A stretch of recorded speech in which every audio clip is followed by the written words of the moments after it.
but man, there's so much that was in there, and I'm telling you, if I was a political consultant, I could make so much money destroying Biden with commercials right now off of that one interview alone. I got about a page full of notes on the first 12 minutes or so that I saw. Keep in mind, I didn't watch the whole thing.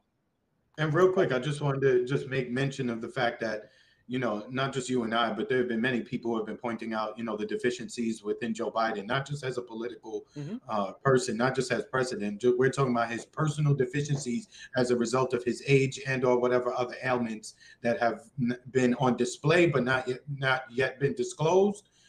We've been saying this. And then, you know, it took one debate. And now all of a sudden the Democratic Party and their talking heads seem to be largely on one accord the day after the debate. So it has to make you think that, you know, the plan, as we've been saying all the time, was to replace Biden. I think they just don't want the people to focus on who it is yet. They want to just have somebody and they can say, hey, fuck all that. You ain't got to look at nothing. Just please, we got to beat Trump. Just if it's Newsom, let it be Newsom. If it's you know, if it's that's why I think it's more likely it's Hillary. But except her, she's the only one that they can. No. But if it was somebody else, they would be more ready to let's go on ahead and just say, okay, this is our new candidate. If they gotta hide it, it's somebody that they know is not going to be popular. Or just somebody who they can gas up like a AOC before you really realize like what's going on in AOC old enough yet. No, I'm not. No, I'm saying somebody who has that like kind of positive views when she first stepped on the scene, not now, but like when she first stepped on. Yeah, but you got to have somebody with high name ID. It can't just be some random person. It got to be someone with a high name ID already, and who already has a little bit of a base behind them. Maybe, but I guess maybe just being the opposite of Trump would get you elevated, you know, on its own as well. Newsom is not going to get you there. Not at all. I don't think so. I think Newsom would be more of a detriment right now, especially if people knew how a lot of people in California feel about Newsom, they would see he's not the pick. I feel you. You just say, you know, there's a lot of white women in the Democratic Party who find him attractive, and that is their largest voting bloc, and that's the ones they have to really turn out in a couple of those states, right? So, I mean, I'm just thinking about it from the most vain, most base political analysis that there is, because anybody else, I mean, you're going to put Kamala, that presents problems. Well, right? I mean, you're inevitably, you're going to have to go to Kamala. And I think Kamala will be the head of the ticket. It's about who's going to be the Veep. They're not going to do it wouldn't be. It's not going to be. They should just leave Biden, since they're going to give it to Trump anyway. I mean, look, just not as if the whole situation isn't bad enough already. You know, you have Kamala Harris there. She didn't win a single primary when she ran. She hasn't gotten any more popular. They haven't passed any policies that the majority of Americans have benefited from. So it really doesn't matter who they put there. They've already depressed enough of the populace to not vote. You're just going to see the non-voter group increase like we did in 2020 and like we did in 2016 and even 2012. How long do presidential one-on-one interviews normally last? Less than an hour, 40 minutes. 40 minutes to an hour is a typical interview. You know how long this interview is? 28 minutes. 22 minutes. Mm. The fact that it's a 22 minute interview is already telling. You want to dispel the notion that you don't have what it takes to go the distance. And how do you shore up that assumption? You do a short interview. That doesn't, I mean, so that's already one thing. Marcus, they're banking on, and also let me just add to that, you know, for as stupid as that sounds, right? The other side, you know, they also know that there's a bunch of people suffering from Trump derangement syndrome, as I keep saying over the last couple of weeks. So on some level, it doesn't even matter. To you and I, we're looking at it like, yo, are you serious? But as I heard some black dude say, I would vote for Biden in a coffin. over Yeah, Trump. yeah, I get that. And I know a lot of people who think that way, but that's the far and few between. There's a lot of people who you got to get a certain amount of the independence. Oh, they Period. struggling, Chris. They You struggling. That's how they're human life. you They you struggle. you absolutely have to get a certain amount of the independence. If you don't get a certain amount of those independence, you are screwed, and you're definitely going to lose. And they know what the writing on the wall already looks like. So that's already an issue that they're trying to deal with. Let's see. Oh, dang it. So it's 22 minutes. Was there, if there So had been any major gaffes, I'm sure we would have heard about that. So I didn't hear anything about it. I But I didn't. tend to not pay any attention to things Biden related unless it's a funny video. That's really the Well, only here, topic. that's why I took some notes. So Mm. let's check out what I've got. Biden's excuse is that he just had a bad episode. He was sick. It could have been he was tested for COVID. He was thinking it could be COVID. They came back with no. There's no conclusive. There's no evidence that it was COVID. So wait, Then he had COVID debate night? he was wondering if it's a possibility because he claimed that he was sick. That's what I'm saying. Just rock with me for a minute. Who they be playing with? Like who I don't get it. Who they be talking to? Because I don't. Sorry, man. I was really just talking to myself. Sorry. Now, you gonna really okay? Here's the next thing. George asked him, "Did you watch your performance after?" And he said he couldn't remember watching that debate. He didn't go back and watch it. Well, he said he couldn't remember if he went back and watched it. That's like you making a sex tape and you not knowing if you went back to watch a sex tape. I look at it like this. Anybody who's an athlete, did you not go back and watch your last performance after a loss to try to figure out how you can correct? You got to watch game film and practice a lot of times. That just sounds weird to me. Or if you're a publicer, do you not go back and like look at your speech and be like, oh, I didn't really like how I did that, or I paused there the wrong way, or I kind of fumbled my words there, or maybe I need to focus on whatever. But you should at least go back and critique your performance so you can try to improve. Mm-hmm. So he claims that he didn't. Then he said Biden lied 28. I mean, not Biden. He said Trump lied 28 times, which tells me if you have a number of how many times you believe that Trump lied, that tells me that this whole interview was practiced and rehearsed. So you had to practice and rehearse. You had to take a week to practice and rehearse for a 22-minute interview. That right there was something that I caught was a little attention. That was like, wait a minute, really? You had to practice that?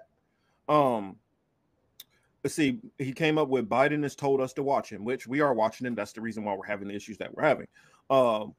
Biden claimed after the fact that he shouldn't have to worry because he's been doing a bunch of large events, a bunch of events with very large crowds. The fact of Biden trying to tell us that he is garnering large crowds is already just something that I found kind of funny. Really? You're trying to say you have large crowds? Bro, come on, stop it. Even the people who voted for you are not really fucking showing up to watch you. Nobody cares. But a lot of the people who voted for you they voted for you as we don't like Trump. Ain't nobody out there like we love Biden. So just stop the cap, man. Stop it. He said he asked him again because George Stephanopoulos tried to keep him on line, and what you'll see is a theme here, how he continuously tried to bring him back to this question, and how many times Biden tried to run away from the question and substitute other things to try to see maybe he can get him to derail. He said back to his bad night, he said he asked, at what point did you realize you were having a bad night? He said it came to him that he was having a bad night when the mics were off and Trump kept shouting and he let it distract him. He says, I'm not blaming it on that, but I realized I wasn't in control. So, for one, I watched the debate, the whole thing. Chris, do you remember seeing Trump doing a whole lot of yelling when the mics were off? No, not at all. Not at all. So I'm like, wait a minute. You're trying to play on the fact that he did that during the debate with Hillary to try to play on that as a possible excuse when that's not at all what happened during that debate. So you're already lying, and this is only at like, this is less than 4 minutes. This is like in the first 3 minutes. And then he says, I let him distract me. For one, how do you let somebody distract you on your points? You talked about how you could stomp Trump out so easily, but yet you were that easily affected by Trump. He says, no shit, Biden wasn't in control. Well, I wonder, is he talking about, was he in control of himself, or was he in control of this whole entire thing? Because are you saying that you're used to being in control of the whole entire debate? Are you tipping off that they kind of cheat a little bit for you? Is that what you're saying, as in being in control? Because I just thought that was an interesting thing, whether he's talking about control over himself or if he's talking about control over the process. Interesting. But they bring it back again to Biden at around the 4:15 mark. He brings up Biden's lapses, and this is an observation that I noticed. So if you guys are looking at it, look at about the 4:15 mark. Biden looks very nervous. If you guys see it, Biden looks very nervous, and he's also having some very, very weird breathing. That's just something that I noticed. I do recommend around the 4:15 mark. Y'all check that shit out. Lapses are said to be increasingly common and worrisome. Here's what they wrote. People who have spent time with President Biden over the last few months or so said the lapses appear to have grown more frequent, more pronounced, and after Thursday's debate, more worrisome.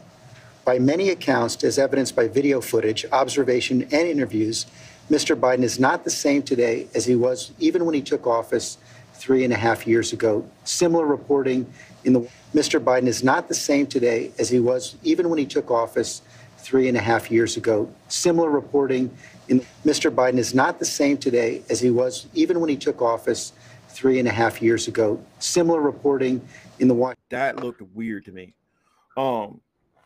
Says he asked him, "Are you the same?" George Stephanopoulos again. Third time, trying to bring it back to the point of Biden's health and his mental fitness. He says, are you basically all right to do this job? Paraphrasing.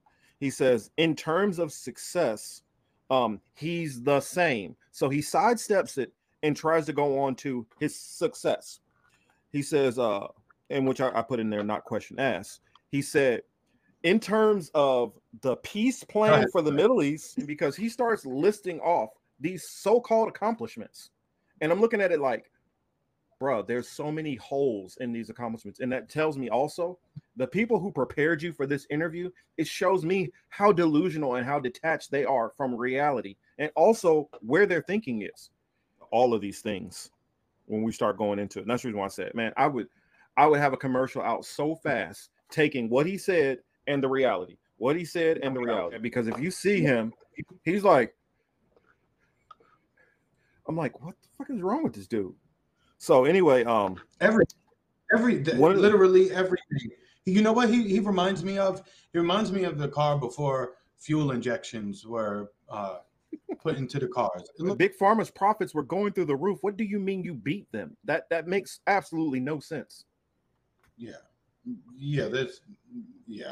And then for a third time, he brought up that he took on a bunch of vague things no one said could be done. He was trying to restore decency to the White House. Wasn't there a crack pipe? Wasn't there either a crack or a crack pipe found in the White House within the last 12 months? Yeah. Are you trying to restore decency? Look, I know there's addicts who have problems and shit like that. I'm not making light of you. Hopefully you too can stop smoking crack. But clearly the president's son has still got a $5 a day crack habit. I mean, obviously it's not $5 a day, but clearly he's still smoking crack. Didn't he just get convicted? Yeah, and he just got convicted. And you're lying about damn near everything. And wait, what did he say he brought back? Decency. Oh, decency. Okay, you brought back decency. That monstrosity of a health person is decency.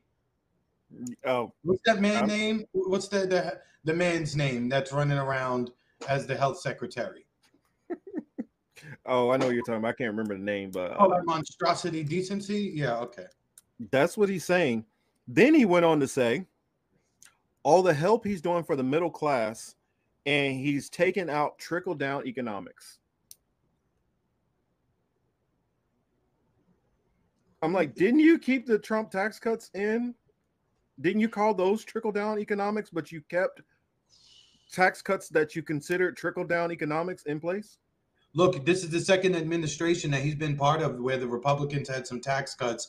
They campaigned one way when they had the opportunity to. The Bush tax cuts too. Yep. When they had the opportunity to, get rid of the Bush tax cuts, Obama went out there and said, we got to make these tax cuts permanent. So again, this whatever. It's par for the course. Yeah, he did. Yeah. I'm like, I'm listening. I'm listening to this very carefully, and I'm like, wow, not only is he delusional, but the people who are around him, they are fucking cuckoo for Cocoa Puffs. No, they really are. I mean, I was trying to talk to somebody today earlier when I was outside, and the subject of politics came up.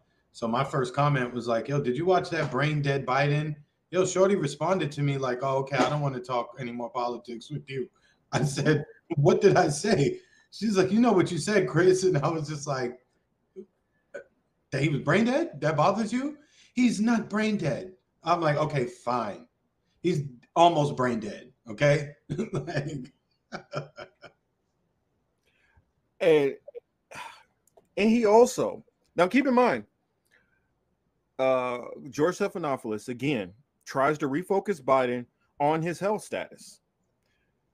Keep in mind, this is only at 5 minutes and 50 seconds in. This is still around 6 minutes in. He's tried to bring him back to the topic 3 times. No, this is the 4th time. He's tried to bring him back to the topic, and Biden keeps running away and not answering it. This was Biden's response. Yeah, he had a bad night. And then he switches to platitudes and campaign promises about how he's going to go after the tax code, how he's going to improve health care for all, how he's going to improve child care, how he plans to improve his economic plan that's far better than Trump's economic plan.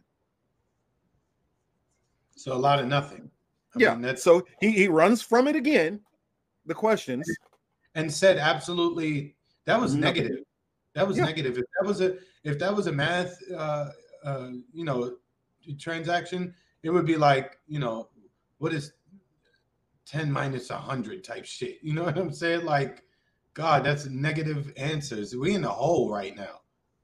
At this point now, we're at 7 minutes and 15 seconds in. Keep in mind, this is all within 7 minutes now. So he's got like 14 minutes left of this nonsense. He says he tries to refocus Biden again. He says he asked him the question about him looking frail. Biden said, no, I can't run 100 meters in 10 flat. Bitch, I guarantee you've never ran 100 meter dash in 10 flat in your life. For people who don't run track and don't understand, a 10 flat 100 meters is still moderately fast. That's about the same speed as the women in the Olympics. So, and I ran in high school. I ran about a 10.2. And that was a state record. No, not a state record. For my county. That was a county record. It might have been a state record. I don't know. I have to go back and look. But this dude is trying to compare his speed. No, I don't run as fast as the female world-class sprinters run. Keep in mind, fastest men run. This is the first time I think somebody's run like under a 9, like the last couple of months ago. So like 9 point something. That's how ridiculous of a statement that is in the first place. He says, but he doesn't run 100 meter in 10 flat. But he's in good shape. He asked again, are you more frail? He says, no. He's like, no, I'm not more frail. Can you keep up with my schedule? And at that point, that's when I was starting to get pissed. I'm like, bitch, anybody can keep up with your schedule. Do you presidents really think you're doing something? Your schedule is fucking easy. Yeah. Politicians, you're not doing shit. You're hopping on plane to plane to plane to talk to people and being pampered the whole time. You're not doing shit. Quit pretending like a president or a political schedule is something difficult. It's not. If that's the case, I would happily like for you to try to do my job. Try to do my job for 8 hours, not even your whole schedule. Just try to do 8 hours of it, because sometimes I work longer than that. But so sorry, that one pissed me off a little, so I had to go into it. They asked, are you willing to do a cognitive test? And Biden's response is, I get one every day. My cognitive test is all the different topics and stuff I have to deal with on a daily basis is my cognitive test. And he's like, okay, I get you're saying you have a bunch of stuff to do, but are you willing to actually go to a doctor and do a cognitive test? At that point, he continues to evade the question. And then he's like, can you make it another 4 years? Biden responds with his achievements. I'm the guy that put NATO together, the future to expand it, which I didn't know. I mean, that's how it literally was worded. So I had to write there. I don't know what the future. He put NATO together. I'm like, oh, okay. I think what he's trying to say is that Trump, like, NATO was fragmented after Trump and he had to kind of get the band back together. And that's me trying to do justice for Biden. But what he's saying doesn't make any sense here. You did not put NATO together. And then you just said the future randomly. And then you said to expand it. Again, is expanding NATO a goal? Because you said it a couple of times. He said he's the guy who shut Putin down. No one thought that could happen. Does Putin look like he's shut down to you? What reality is this, bro? What? That's what I'm like, the people who put all this bullshit in his little speech here. What reality are you guys living in? Putin is not shut down. Putin is not struggling. Russia is not struggling. What are you talking about? If anything, you're expanding NATO, which again, this is led to this whole Russia-Ukraine situation. You know what, Marcus? At the end of the day, while we're laughing at Biden, the people who did all this, they're laughing at you. Not you and I per se, but they're laughing at our parents or anybody who is getting ready to step up and go vote for Joe Biden. Yeah, Thomas, I used to have a little speed back in the day. Used to have a little bit. Now I've gotten fat and old. So says also he's the one who got the South Pacific together in AUKUS and the 50 nations to help Ukraine. He got Japan to expand their budget. And he said the chips, no, we invented the chip. We used to be at 40%. Now we have millions coming in. So we're going to win over that whole industry. He's kind of telling on their whole warmongering plan, why we're tensions with China, why we're tensions with Ukraine, and he basically like fumbled the whole peace in the Middle East thing with the whole. I mean, I don't know what he's going there. Then at the around 11 minutes, he tries to refocus Biden again. He's like, yeah, we get your accomplishments on things that you have done in the past. And George Stephanopoulos says he agrees with what he's done in the past. But we're talking about the future. Can you go another 4 more years? And Biden again says, oh, he needs to run so he can take this country to the next level. Then he goes into Supreme Court immunity. And then around 12 minutes, he tries to refocus him again. And that's as far as I got. But that was a good breakdown. But it's just indicative of a guy who is, again, he's either Alzheimer's. Well, I don't know if it's Alzheimer's, dementia, but clearly he has some clearly there is cognitive decline there. He can't even play the politics game good to skillfully dance in and out of some of these questions that he doesn't want to answer. He just Yeah. He's using a sledgehammer to kill an ant with these questions, and there's no need for that. Well, what he's doing is, in my opinion, and this is going into like, putting on my political my political strategist hat, and like what's being obvious is they have gave him a litany of off ramps to go into whenever he's going to be pressed on questions he doesn't want to answer.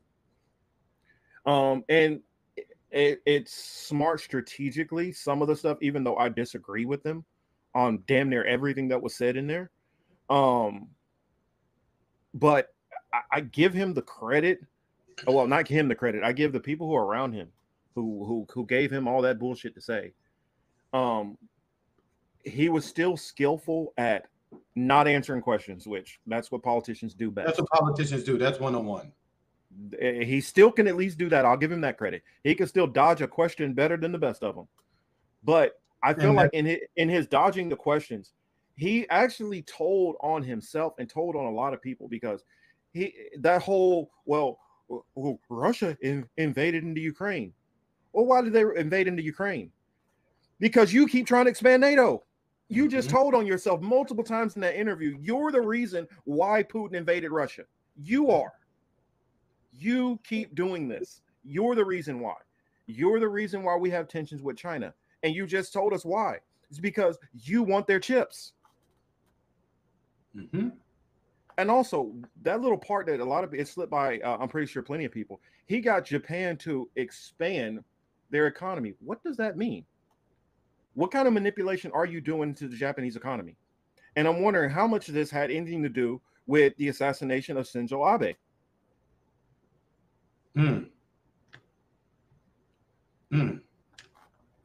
Now, I'm noticing a whole lot of things in what is being said here, and it's a whole lot telling. Now, most people are going to focus on that his pauses and he was a little bit slow to answering it, but he's given the game away to everybody what the political goals are of his administration. And remember what I've said this numerous times, and I will say this over and over and over, because anybody who's not familiar with my stance on this, hopefully the people who come in and see this later on will get familiar with my stance on this. Foreign policy is what the presidents and the administrative bless you. That is what they focus on more than anything. And if this was not a tell and an indication of this is what they focus on and this is what his administration is focused on. And when I say his administration, I'm not talking about him. He's the figurehead. He's the top press secretary. Most of these presidents aren't running any damn thing. There are many people who put together these cabinets, and it is outside of the hands of the figurehead of president. These are the people who are running, but the people who are running things told you their whole agenda right here. They're trying to expand NATO. They're going after Russia, regardless of what Russia does.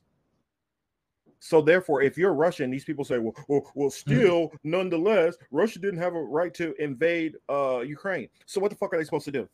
Just sit there and wait until NATO troops just roll right into Russia? Is that what they're supposed to do? Yes. Keep in mind, they've been invaded through Ukraine multiple times and had millions of their people die because of invasions through Ukraine. You are literally pointing a gun at them and telling them, well, I mean, you still shouldn't do anything. Maybe you should just wait till they fire the bullet. That's what you're telling them to do. Mm-hmm. Yeah. That's it. But I mean, that was my breakdown on that. I mean, and I could have, that's what I'm saying. I could have even went longer if I watched the rest of it. I'm pretty sure it gets worse, which I'm gonna go watch the rest anyway after this is over with. But I'm telling y'all, it's these people tell on themselves. And if you have a keen eye to be, or just the patience to like break apart each little thing that they say, like, wait a minute, he just said that. What does that even mean? Why did you say that? What are these intangible things? Like there's a part in there where he was like, and I was on the phone with this world leader and I was talking to that world leader. I said too much. I shouldn't say his name. Well, Netanyahu, and I'm like, this dude right here is telling stuff, like some of the stuff he's saying, I guarantee you he's not supposed to be saying this. I wouldn't doubt that at all. That's why that interview was given. That's why it was only 20 minutes, right? That was probably the most he could do without sounding. That's the longest they could trust him to actually not start dozing off and or to start revealing state secrets. Oh, he would have, and that's the reason why they kept it to a 22-minute interview. If it would have went 35 minutes, 45 minutes, it would have went a full hour. He would have said the code. He said the code to the suitcase is 1523. he would have been like, and you know, Jack Kennedy was a good guy, but you know, that's why we had to kill him. Like, what? Kill him, yeah. Like he would have told something that he ain't supposed to. And they like, knew. let me tell you this. You think we threw Obama out in the water? I mean, Osama. You think we threw his body in the water? Man, he's still alive. That's why we have to fight this, because we don't need Osama to come back. Like, correct. Yeah. I mean, he would have been like, I mean, and that's the reason why we got ground troops in Israel, because we got to have ground troops in Israel to really take out Hamas. You'd be like, what? Wait a minute. What did you say? Like, yeah, you guys think the IDF is actually on the ground there, and it's not even the IDF. We got our troops wearing their uniforms. Like, what? I guarantee you, he would have slipped something out there, or he would have did one of those. Yeah, that's wild.